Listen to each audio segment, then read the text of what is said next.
Anvisa abriu uma consulta pública sobre a manutenção das bulas impressas nos medicamentos. A agência espera a participação de todos os setores da sociedade sobre o processo para bulas digitais, que está em andamento. O objetivo é que o documento esteja disponível apenas online e não mais dentro da caixa do remédio. A proposta inclui a adoção de um código de barras bidimensional para acesso à bula digital. O prazo para participar da consulta pública termina no dia 19 de março. Para a gente se aprofundar mais nesse assunto, a gente conversa agora com o advogado Alexandre Ruf de Moraes, que é especializado em defesa do consumidor. Boa noite, doutor Alexandre. Obrigado pela participação aqui conosco. Eu queria começar, acho que com a primeira preocupação de quem acompanha uma notícia dessa, tem um pouco mais de idade e não está especializado em tecnologia. E aí, como é que vai ser sem ter aquela bula? Isso não é um problema para o consumidor? Boa noite, Gustavo. Boa noite, Renata. Boa noite à nossa audiência, espectadores. É um problema gravíssimo, a pergunta é excelente. É o que todos nós nos perguntamos na defesa do consumidor. Nós vivemos num país que tem mais de 100 mil farmácias, um país de dimensão continental, um país onde perto de 30 milhões de pessoas não têm acesso à internet.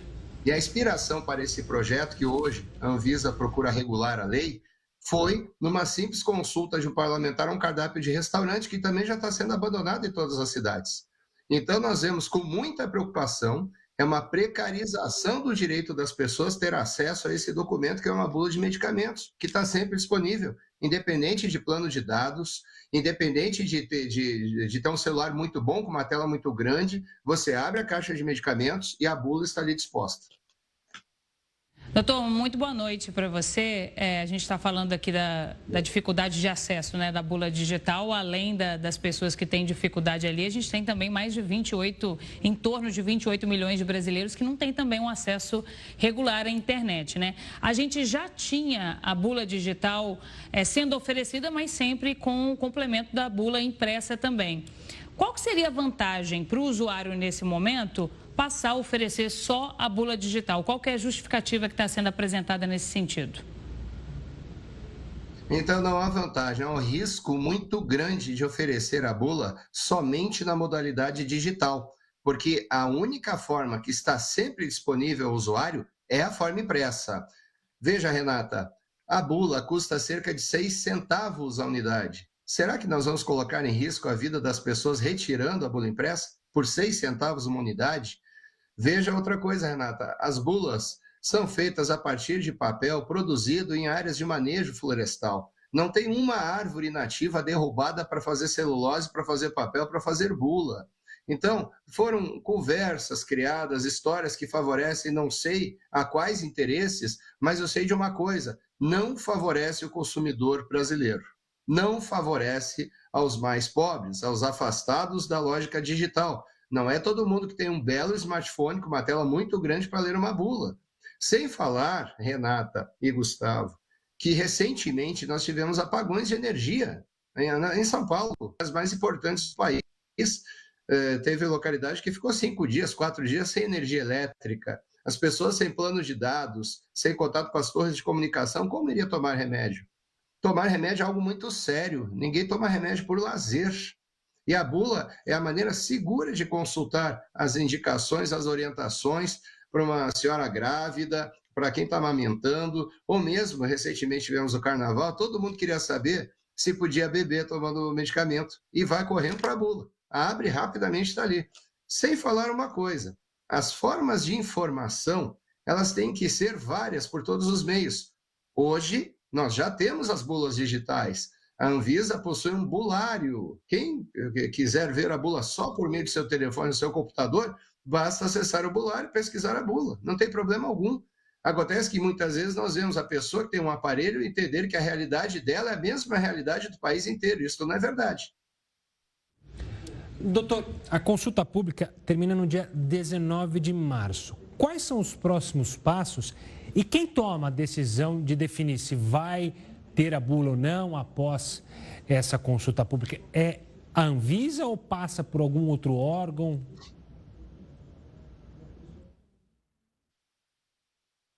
Excelente questão. A Anvisa é a Agência Nacional de Vigilância Sanitária. Ela se pronuncia através do entendimento de 5 diretorias que procuram buscar um consenso. Muito bem. A consulta pública é uma fase do processo regulatório onde a Anvisa, em tese, vai ouvir a sociedade. Sabe por que podemos dizer em tese? Porque nós temos quase 30 milhões de pessoas que não têm acesso à internet e a consulta pública está sendo feita pela internet. Sem falar na burocracia de entrar num site da Anvisa e buscar responder. Nós criamos, inclusive, um site que se chama Exija a Bula, para informar as pessoas como responder àquela consulta pública, como participar, trazer a sua contribuição, pelo menos para defender o seu direito.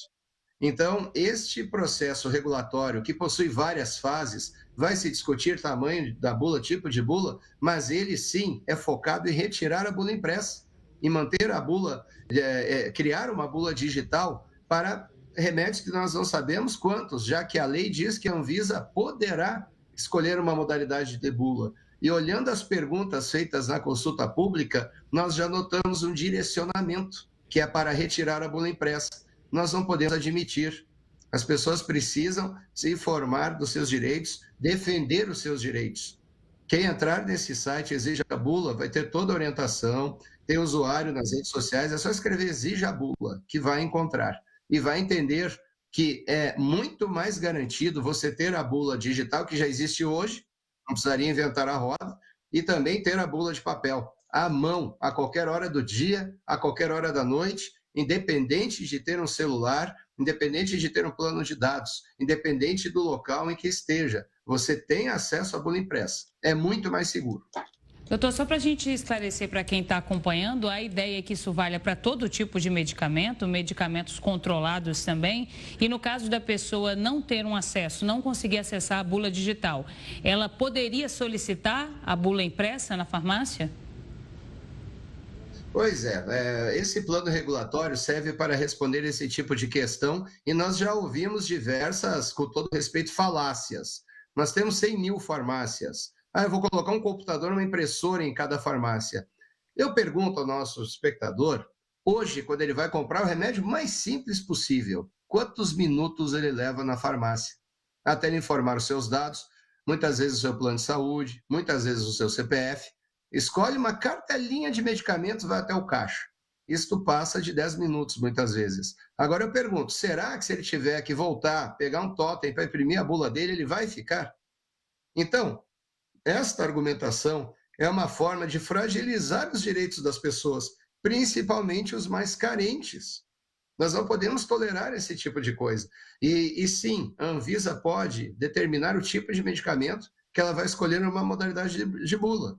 E notem, não há medicamento inocente, inofensivo. Qualquer medicamento pode causar grandes danos à saúde se consumido irregularmente. Nós temos problemas no nosso país de automedicação, nós temos problemas de falsificação de medicamentos, e é bom dizer que esta lei, chamada da Lei da Bula Digital, ela traz no seu bojo a extinção de uma coisa chamada Sistema Nacional de Controle de Medicamentos. Eles foram extintos, alegando que não, agora vai ter um QR Code na bula. Uma coisa não tem nada a ver com a outra. O Sistema Nacional previa um controle do remédio desde a fabricação até o seu consumidor final, com toda a cadeia de custódia desse medicamento, com toda a logística. E isto acabou. Já foi precarizado esse direito da gente, dos brasileiros. Hoje, para vocês terem uma ideia, dentro da rede hospitalar, que havia uma previsão de 100% dos medicamentos distribuídos nos leitos hospitalares ter a bula, já uma resolução da Anvisa, que já tem mais de um ano, baixou para 10%. Notem, alguém concluiu que de 100 agora é 10, sem maiores justificativas. Portanto, aquele acompanhante que vai no hospital visitar o seu parente talvez não tenha acesso a uma bula. E notem, acontecem erros de medicação dentro de hospitais. Recentemente foi noticiado, num estado do sul do país, o que era para se dar 2 comprimidos, deram 20 e a pessoa está em estado vegetativo. Portanto, bula de remédio não é só aquele papelzinho dobrado na caixinha, ele é um manual de uso, ele é uma garantia. Agora eu pergunto, depois de um medicamento tomado incorretamente, só não teve acesso a um QR Code, a um celular, quem será o responsável pelo dano? O fabricante dirá que colocou o QR Code na caixa. A Anvisa dirá que regulou o tema. E o consumidor como fica? E o consumidor que precisa ter garantido o acesso à informação? Meus amigos, o artigo 14 do Código de Defesa do Consumidor prevê que o direito à informação é um direito do consumidor. E a legislação do consumidor, toda ela está baseada na Constituição Federal Brasileira. Ou nós respeitamos ou nós não respeitamos.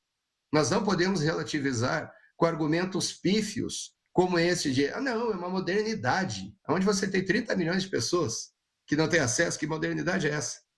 Esta é a questão que, respeitosamente, eu coloco para toda a nossa audiência pensar, se envolver, participar, acessar o Exija a Bula para tirar as suas dúvidas. Tá certo, doutor Alexandre, obrigado pela participação aqui e ajudando a gente a entender mais sobre esse tema. Um forte abraço e até a próxima. Eu agradeço, um abraço a todos, uma boa noite.